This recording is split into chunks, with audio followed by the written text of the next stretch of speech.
2 โมงป้ายเลยทุกคนทีมงานทั้งยังบ่เห็นมาอยู่นะบ่าวสัญญาณนอนคนเดียวนี่ทุกคนมาทุกคนกินข้าวนำกันนะกินหอยแล้วเนาะหลังจากกินข้าวกินน้ำแล้วพันเฮียงกับพันท่องก็สิไปหาไต่ต้าทุกคนใส่หม้อนี่อวยหันอวยแต่บ่าวสัญญาบ่ได้ไปบ่าวสัญญาเผารถจักรตะวันแมนทุกคน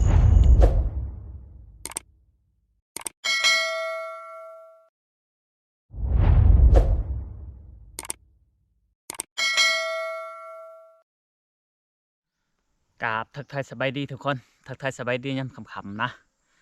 ตอนนี้เวลากับประมาณ3 โมงไปทุกคนบ่าวสัญญากับทีมงานว่าสิย้ายทัพทุกคนไปอยู่ละห้างนะแต่ว่าทั้งบักทองเรืองและกับมักการมาทุกคนเฮาบ่ฮู้ว่าไผมาสงสัยพันธุ์ใหญ่นะทุกคนหรือว่าทางอังกฤษเพิ่นนะจักสิได้ใหญ่จักบ่เลยทุกคนคันเป็นแบบสิพังเบิ่งต่อไปนะเพราะว่าคันเพิ่นมาในการยังบ่ดนก็จะฮอดเที่ยงมันมาก่อนแล้วนะทางพันทองนี่เฮ็ดกินยังพันทอง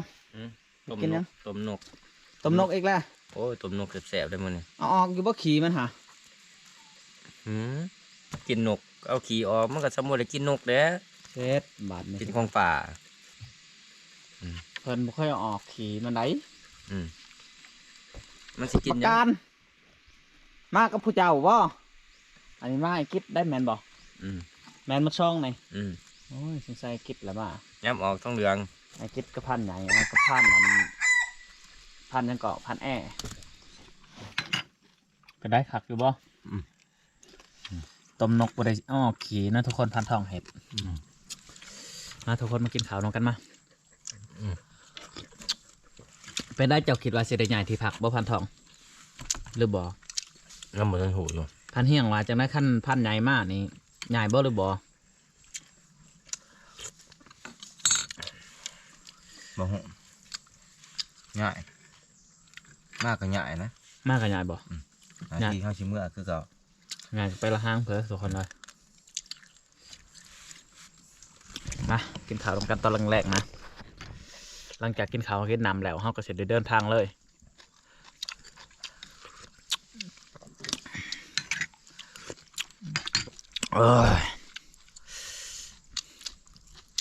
ขัดกันเลยสุกคนเลย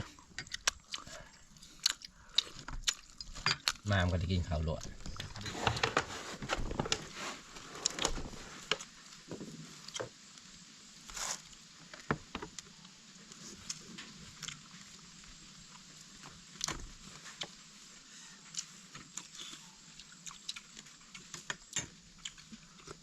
มันชวนกันมากคือกับพี่ได้เนาะจะว่ามาเนี่ยฮอตบัสบกมันว่าท่านสองบุทันถึงทีประมาณ2 ชั่วโมงแน่นมาก2 ชั่วโมงมาแต่บาทนะมา5 เห่า2 ชั่วโมงเนาะระยะมันแน่นป่ะระยะมันแลนระยะมันมาบ่ถึงหรอก2 ชั่วโมงมันยางดีมันค่อยเล่นพักผ่อนมาเลยตัวยกมาเลยว่าแล้วมาก็ซ้ำเพื่อนไม่เห็นมันฮะแบบเท่านี้มาอยู่อย่างซ้ำบานบัตรชายเล็กหาก็มีและคือเขาโมตามทางเนาะบางทีคือมันขึ้นมาสองตัวมันมาพอมูหน่อยได้มูหน่อยกิน2 ตัวมันอิ่มแบ่งกันอีกเพื่อเขามาก่อนทุกคนเลยมาก็ได้กินอาหารดีหลดเอ้ากินข้าวถ้วยเลยบ่เป็นยังกินน้ำกันได้เอ้าบักทองเรืองกับบักไล่อีหุยบ่ได้มาบ่สู้นะบ่ตอบทุกคนเลยบ่หูภาษากันนะโอ้ขันว่าบุเพิ่นมา2 คนในมาหอดบุพอบาสัญญากับพันเฮียงพันทองนี่คือสิหายกันขนาดนะแมนแล้วว่ะเนาะเอามาอีกเด้อรอบนาเด้อแต่มาต้องให้มันถึงเวลาไรถึงต้นคุยรถจักรเมื่อนี่ห้ยยันเพิ่นให้อยู่ดอกกินข้าวกินน้ำแล้วกะเฮากันได้กะเกียมนะทุกคนพูดแหละไปนอนอยู่ละห้างใหญ่ทุกคน ไปกันร้อนพุ่นแหละ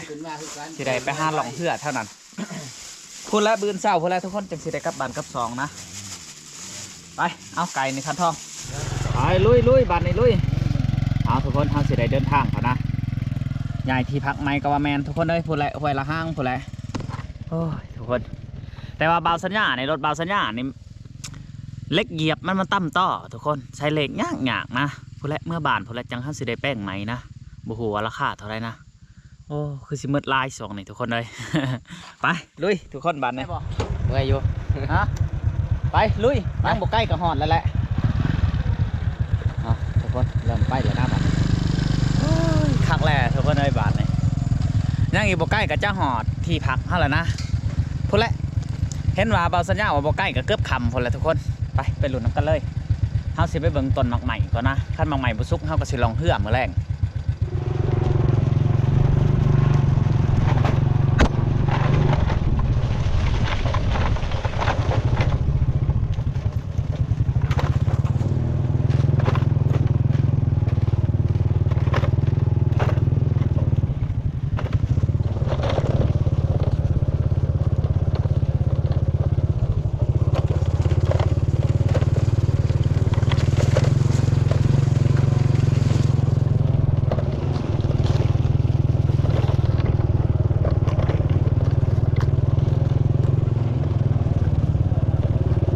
การกระบักทองเหลือง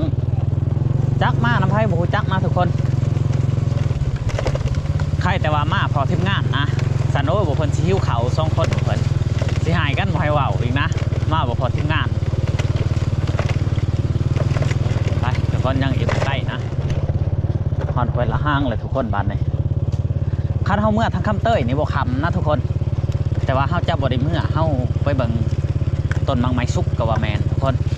ก็คือต้นมังให้พอได้กระหอกกระแตกับบานมืออื่นนะ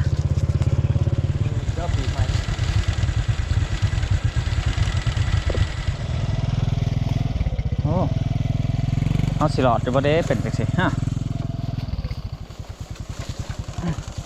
รถห้าพัดซุ่มกับรถพันเหี่ยงโอ้ยสิข้าแวนแล้วแบบนี้น่าจะหอดที่พักเศร้าแล้วนะทุกคนโอ้ยถนนหนทางทุกคนเลยอันตรายขนาดนะ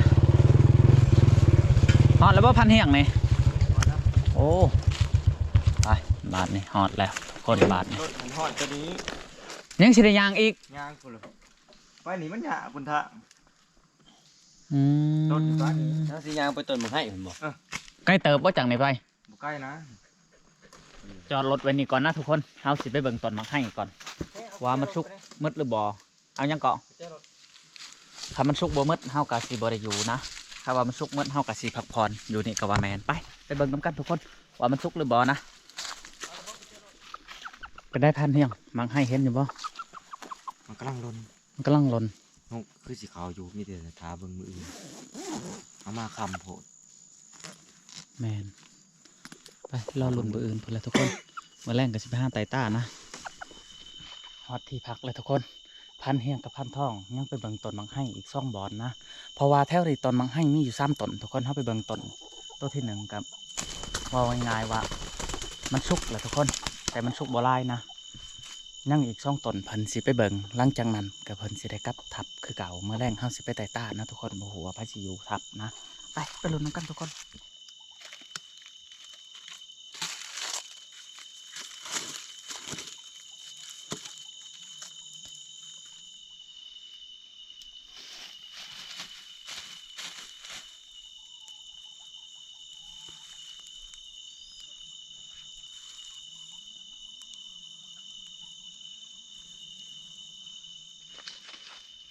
ไปได้พัดทองสุกอยู่บ่ต้นมังไห้ฮะฮะ เอาก็มาเป็นอย่างมะ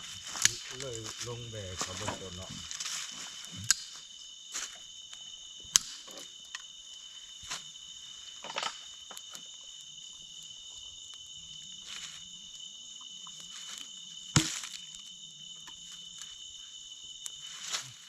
แล้ว เจ้าเป็นยัง เอาเนี่ยมองก็แบกใหม่มานี่ ไปพัดทองไปหามาตัวใหญ่ไป บ่นะปีกใหม่หน่อย พอแล้วเดี๋ยวอะไรตัวใหญ่เลย บ่เอาตัวหน่อย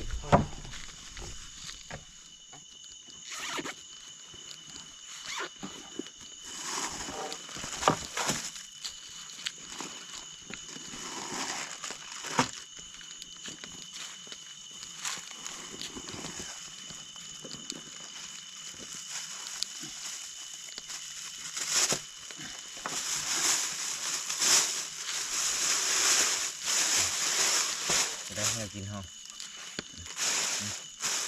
โอเคอยู่บ่คือมันออกก็ให้อาการมันออก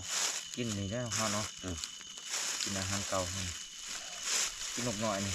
ดีเอาไปละเฮ็ดแนวอะไรฮะเฮ็ดแนวอะไรกินดูแล้วนี่แต่ก้อยแจ่วคือกินแล้วมันสุกเลยเนาะเกลือถึงหัวเกลือแดงปีงไหมที่ เดี๋ยวนะพันทองเดี๋ยวนะพอละ กินก้อไก่ กินไก่เนาะ อย่าจับพันบอกกินหลายจะจับ กินแบบมันบริติดกับ นะอย่ากินนะอย่าเข้าเลยเด้พาไปนี่ ไปพะพันทอง มาเว้ยมาเกี่ยวบ้าง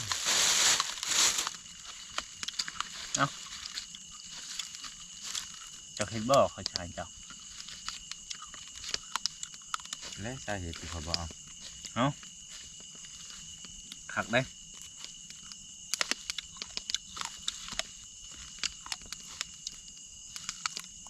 กินตีนกระหอกก็ว่าตื่นย่ามมื้อเช้าแต่ละเช้าก็ห้ากวดปวกในโพนกินเลย ก็กระบุกินดอกปวก ห้ากวดปวกกิน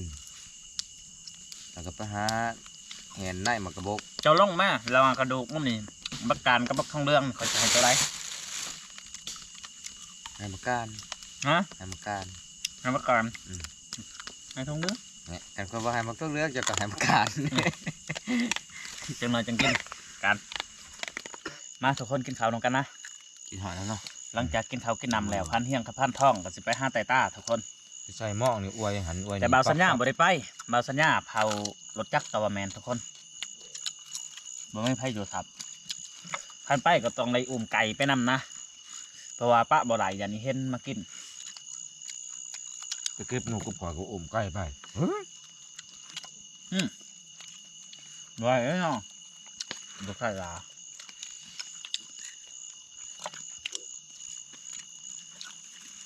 มาแต่เก็บนกเพราะว่าไก่บ่เห็นกี่โอ้ เอาเว้นบ่เป็นยังหรอกเอาเว้น สิไปหาในไทย มันคือยันจะเห็น เอาเว้นพันอยูนั่นลังผัวเล่ามันแป้นแล้วพันโต้นบินมาหาได้สะ ยันตีกัน เฮาก็คือได้อันได้แนวเจ้าห้องมากเพราะว่าเพิ่งไปเผือก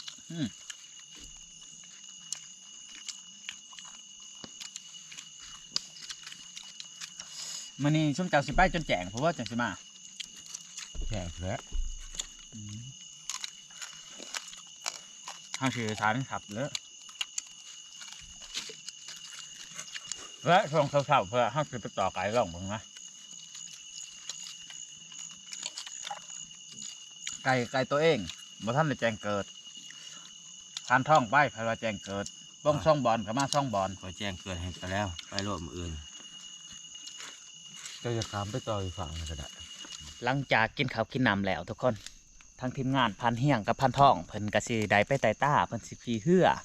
บอลพันเฮียงทับบักลอย50 โลหั้นนะเพิ่นไปแล้วพอบ่าวสัญญาเพิ่นให้อยู่ทับหรือว่าอยู่น้ำรถน้ำไก่นะทุกคน เพราะว่าเสบียงห้านเฮากับพอมีอยู่ในนี่แล้วก็เฮาก็สิได้อยู่เผานะอยู่คนเดียวทุกคน จากนี้ไปบอลทีเขาเจ้าสีไปลองเหือนี่ทุกคนคันเราเรื่องกิโลนี่ก็ประมาณอยู่10 กิโลเลยทุกคนความไกลนะแต่พันท่องกับพันเฮียงเพิ่นว่าเจาะซ้ำนี่เอาเพิ่นว่าพุ่นแหละบืนเสาคนละเพิ่นสิมาหาบาทสัญญานะ2 โมงป้ายเลยทุกคนทีมงานทางยังบ่เห็นมาอยู่นะบาทสัญญานอนคนเดียวนี่ทุกคนแล้วก็ดังพื้นดังไผ่นะตอนนี้2 โมง 22ทุกคนเพิ่นยังบ่ได้มานะพุ่นแหละเพิ่นว่า4 โมงเพิ่นจังสีกลับมารอหลุดน้ำกันทุกคนว่าเพิ่นสิมาหรือบ่นะ 2:23 นาทีนะทุกคน23 นาทีนะก็คือ2:23 นาทีตอนนี้เขาก็ได้อยู่คนเดียวเขานอนนั่นนี่กำมวนไปแนวหนึ่งทุกคนซ้ำนอนในเฮือนนะฟันดีดีมวนกำมวนโอ้เพิ่นมาลินน้ำคักอะไรทุกคนเลยมวนนี่เลยเอามาในเฮาก็สิได้นอนต่อนะรอหลุดน้ำกันตอนเช้าว่าสิเป็นจังไดนะเอาทุกคนทั้งทีมงานก็มาหอดเป็นเทียบหอยแล้วตอนนี้4 โมงสิเข้า5 โมงแล้วสิไปทำทั้งทีมงานเป็นจังไดเด้เนาะเป็นจังไดพันทองพันเฮียง ไปกับพ่ออยู่เกือบได้ทับ มันแบบกระทันหัน มันกระทันหันโพด เพื่อกายวุบมันก็สโลว์อยู่แนวนี้โดด เมื่อพฤติกาย บักถอกบ่ ถอกใหญ่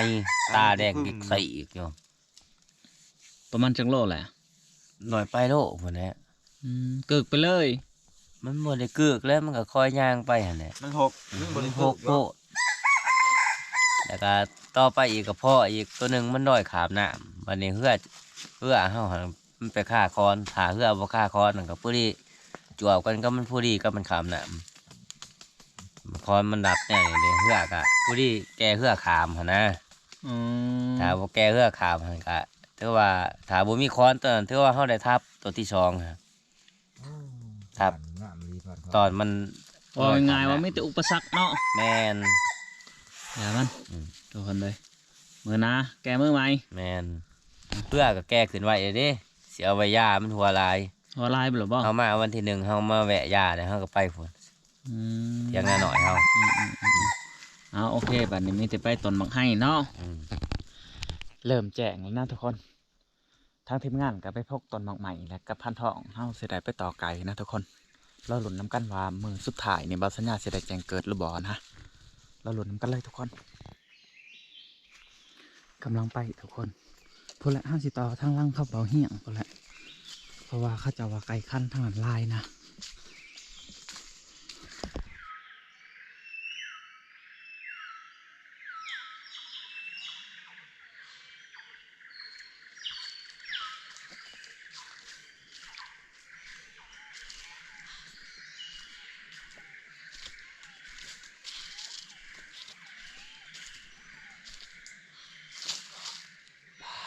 ทุกคนนกเป่านกเอียงลายเลยนะเอาเข้ามาอยู่ในดงไปหามันไก่ขั้นนะทุกคน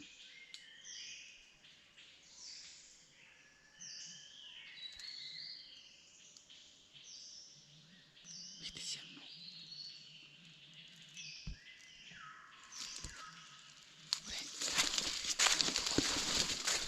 บ่ได้ฉันทุกคนเลย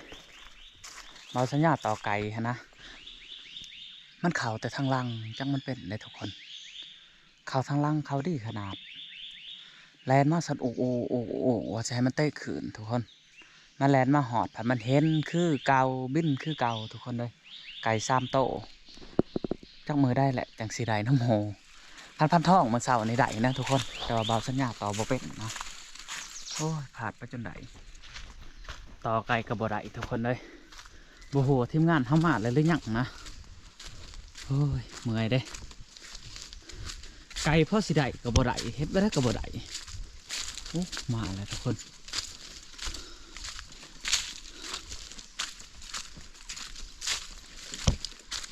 ได้อยู่บ่ในพัน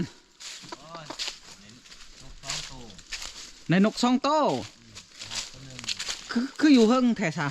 มันยิ่งปอกแป๊กอยู่หั่นผมว่าท่านจะไปเก็บบ่มาก่อนหิ้วเขาแห้งมาต้มเขาทาเพิ่น อ๋อเฮ็ดนี่บ่แหละนกเขาฮะ เห็น นกยังหลายส่วนลาย มีแต่นกอันนั้นนกน้อยนกใหญ่ก็หลายแต่บ่ทันเขานกใหญ่นกเป่าหันหลายแต่บ่ทันเขา บางสัญญาณได้ยินนกเป่าห้อง อืม เงียอยู่ แม่น มันบ่เข้าเตียนะ มันบ่ทันเขา โอ้ มันดักเขาเทอละโต2 โต พันเฮียงก็มาเลยทุกคน นกไงนกเป่าได้ตัวเดียว นกขันโดกตัวหนึ่ง 2ได้นกเป่า2อยู่ไสอยู่เงาไหมเพราะว่าบ่เขาว่าจะไปเก็บเอาแต่บ่จะว่าเนี่ย พันทองเอามาตัวเดียวนกยังสันตัวหนึ่งฮะ เขาโหลก เป่า2 โต เจ้าบ่ทำไปเก็บเอา เฮ้อ ตอนข่อยนอนก็เจ้ายางมาเขาก็เก็บเอาแล้วว่าน้องเป่าก็หอบต้นหนึ่ง เพราะว่าในธงสงเจ้า โอ้โหเนี่ยสิได้ไปนำเอาหนูเป่าแล้วเนี่ย ไปนำเอาไปนำเอาบัดนี่ เนาะ ลกคนหนกกดทุกคนบัดนี้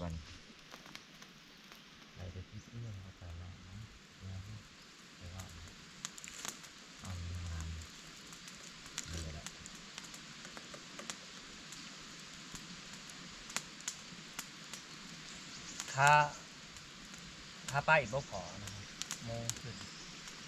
เดี๋ยวขามา เอาไป ถ้ากลับบ่เฮ็ดเลย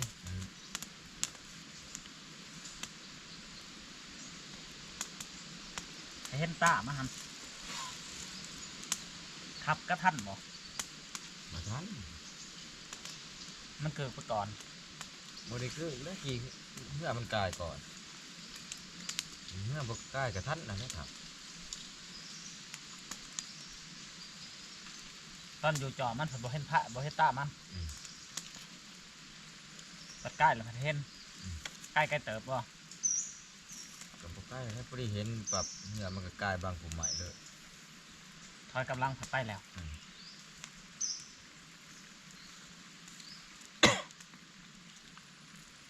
สิได้ตอนนี้สิเปียกลงแล้วได้น้อง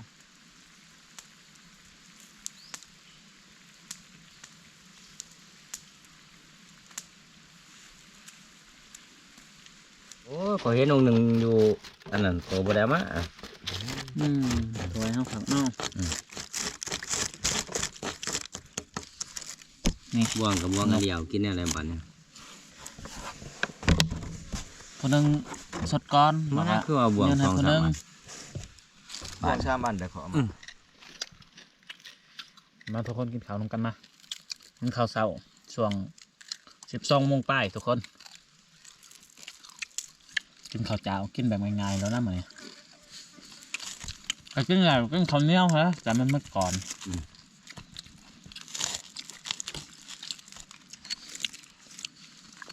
ทานเฮียงคนพุ่งขักเลยไปกันอะไรสักต้นหรอ สอง เลยช่อง 6 แต้ม 8 พง 6 แต้ม โอ้6 แต้ม แต่ก็หาบ่เห็นอีกเป็นหาไปน้ำไปซองพลาด2 บาทยิ่งเบิ่งหนึ่ง ผัด2 บาท บ่ถือ2 บาท ชิ้นมือเจ้าก็พอแล้วเนาะ ขนาดบ่เคยยิ่งเลย เป่านะเฮ้ย โอเค เนาะดาวขอกระดามันจะเนาะหลับ หนึ่งอยู่วะ ปีกนุกก้อยแล้วก็เนาะอันท้องขึ้นน้ำหน้าแท้ หมวนกับหนกยิ่งเย รู้ อะ ยิ่งมุนุกหน่อยปะ พลาด2 ตัวยังไงบ่ถือเบิ่งจักบาทวะได้6เสียหาพลาด2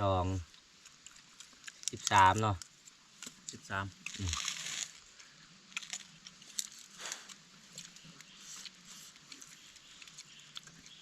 ก็เล่นก็ได้หลายเนาะ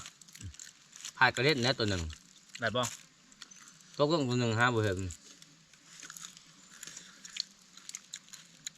มันต้องไป2 คน มันมาเขาก็เสีย ป้านหรือบ่มึงมันตก ยัง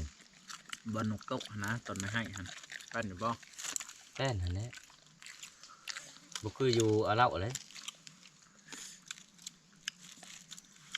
สำคัญเลย แป้นกว่านั้นแล้วกินงานกิน มีหนัง ได้ กินอีก ในน้ำตีป้ากินมันบ่จักเนาะ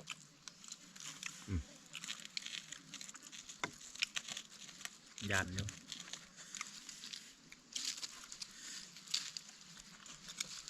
เอาทุกคนหลังจากกินข้าวกินน้ำแล้วนะทางทีมงานเฮากะสิได้กะเกี่ยมหรือว่ามัดเมียนที่อยู่ทุกคนเลยเอาสำหรับคลิปนี้กับบ่มีหยังไลจังได้ก็ฝากไปติดตามอีพีหน้าสำหรับอีพีนี้ขอกล่าวคำว่าสบายดีและสวัสดี